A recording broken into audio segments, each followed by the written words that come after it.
와우패스 학습자 여러분, 안녕하세요. 금융시사에 대한 이슈를 풀어주는 남자, 유세종입니다. 안녕하세요. 금융시사 꿈나무 장보미입니다. 세종님, 오늘 우리가 알아볼 주제는 뭔가요? 오늘의 주제는 연방준비위원회가 2% 인플레이션에 집착하는 이유입니다. 오, 참신합니다. 안 그래도 유튜브나 포털 사이트에 연준을 검색하고 기사를 보면요. 2%라는 수치가 참 많이 보이길래 이게 정해진 법칙인가 싶은 생각이 들었거든요. 왜 하필 2%일까요? 연방준비위원회가 인플레이션을 조정하는 것은 다트게임이랑 유사한 측면이 있습니다. 이 가운데 불스아이를 맞출수록 높은 점수를 맞는 다트게임 말씀하시는 거죠. 그럼 연방준비위원회가 맞춰야 하는 불스아이가 2%인 건가요? 네, 그렇습니다. 연준은 언제나 불스하인 2%를 맞추기 위해 노력을 하고 있는데요. 경제가 안정적일 때는 이 2%의 인플레이션을 맞추는 게 그렇게 어렵지 않습니다. 하지만 경제 상황이 좋지 않을 때는 쉽지 않겠죠. 예시로 이 그래프를 한번 살펴볼게요. 와, 그래프선이 엄청나게 요동치고 있네요. 그렇죠. 이 그래프를 보면 2015년에 인플레이션은 0.11%입니다.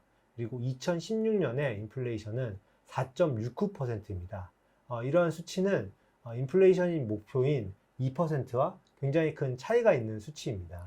정말 그렇네요. 그렇다면 2023년 인플레이션 수준은 2%와 가까운가요? 2023년 현재 인플레이션은 무려 7% 수준입니다. 예시로 보았던 그래프의 수치들보다도 2%와 훨씬 더 멀어졌네요. 네, 그렇습니다. 연준이 목표로 하는 2%로 가기까지 엄청난 시간과 고통이 수반될 것으로 예상됩니다. 그렇다면요, 이 불사이를 좀 바꿔보는 건 어려울까요? 왜 연준의 목표는 항상 2%인 걸까요?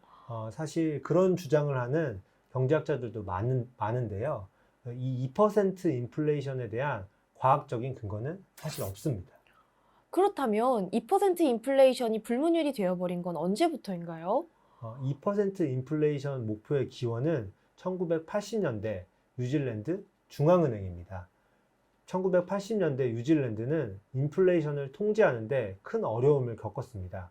그 결과 인플레이션이 15%대를 기록하면서 사회적 혼란이 가중되었습니다. 지금 7%에도 엄청난 고통을 예상하는데 15%대였으면 정말 그랬겠네요. 그렇죠. 15%면 정말 살인적인 인플레이션이라고 볼 수 있습니다.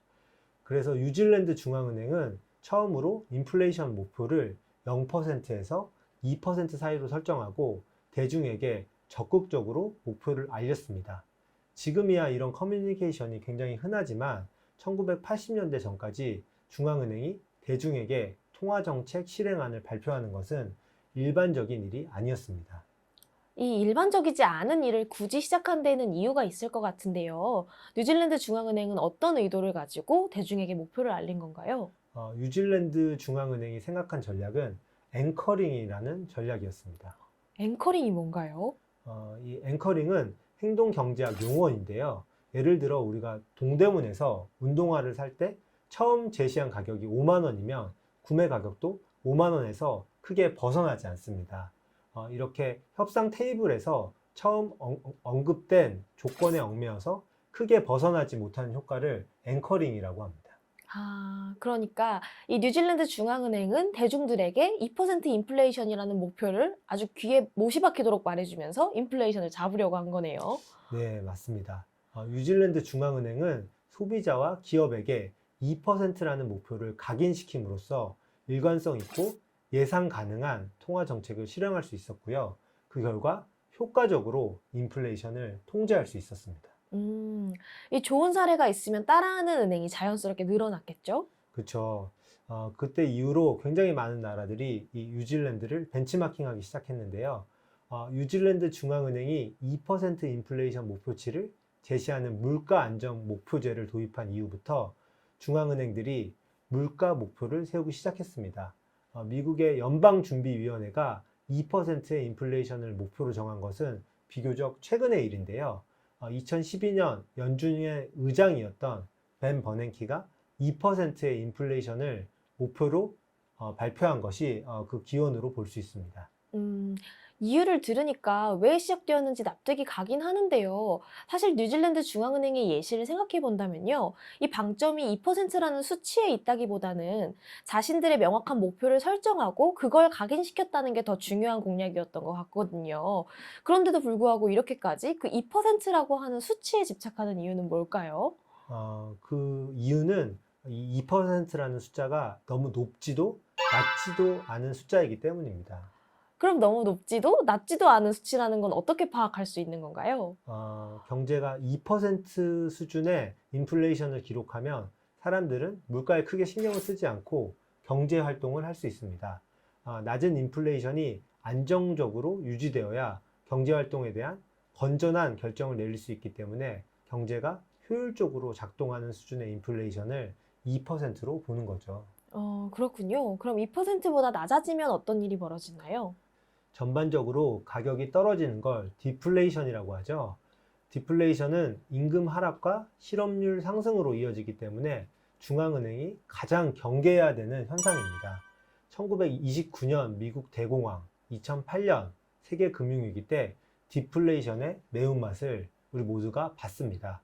디플레이션이 무서운 이유는 사람들이 물가가 낮아진다고 생각하면은 소비를 뒤로 미룬다는 점 때문입니다. 소비가 감소하면 경제 침체는 심화되고 디플레이션의 늪에 빠지게 되니까요. 이 정도 상황이 되면 중앙은행이 이자율을 아무리 낮춰도 심지어 0%까지 낮춰도 경제를 활성화하기가 굉장히 어려워집니다. 0%대까지 낮춰도 활성화가 어렵다니 정말 늪이라는 표현이 맞네요. 그렇다면 반대로 2%보다 높아질 경우엔 어떤 상황이 벌어질까요? 높은 인플레이션은 소비자의 구매력을 약화시킵니다. 또 인플레이션은 주가처럼 사람들이 예상하는 대로 움직이는 경향이 있거든요. 예를 들어 보면요.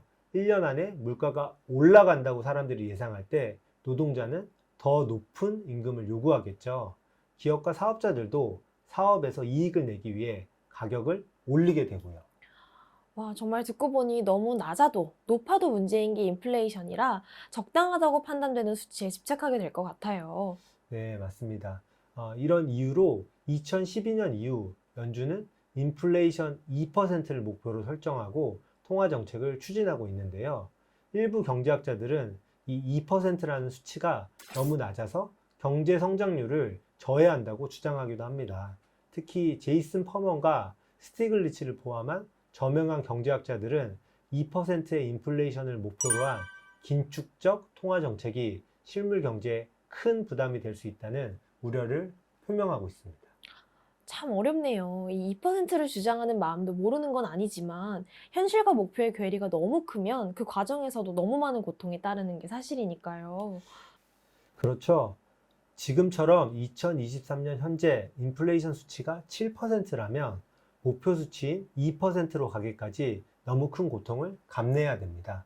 그렇기 때문에 노벨 경제학 수상자인 폴 크루그먼도 연준의 2% 인플레이션 집착에 대해 큰 우려를 표명했습니다.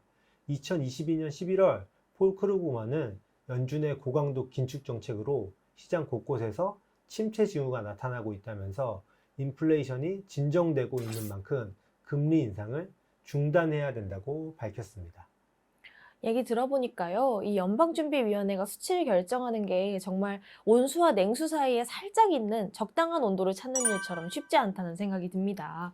네, 맞습니다. 전 세계 경제가 휘청이고 있는 가운데 연준의 고민도 더욱 깊어지고 있는 것 같습니다. 오늘은 연방준비위원회가 2% 인플레이션 수치에 집착하는 이유에 관해 이야기 나눠보았습니다.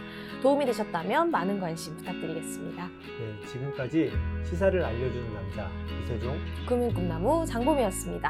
감사합니다. 감사합니다.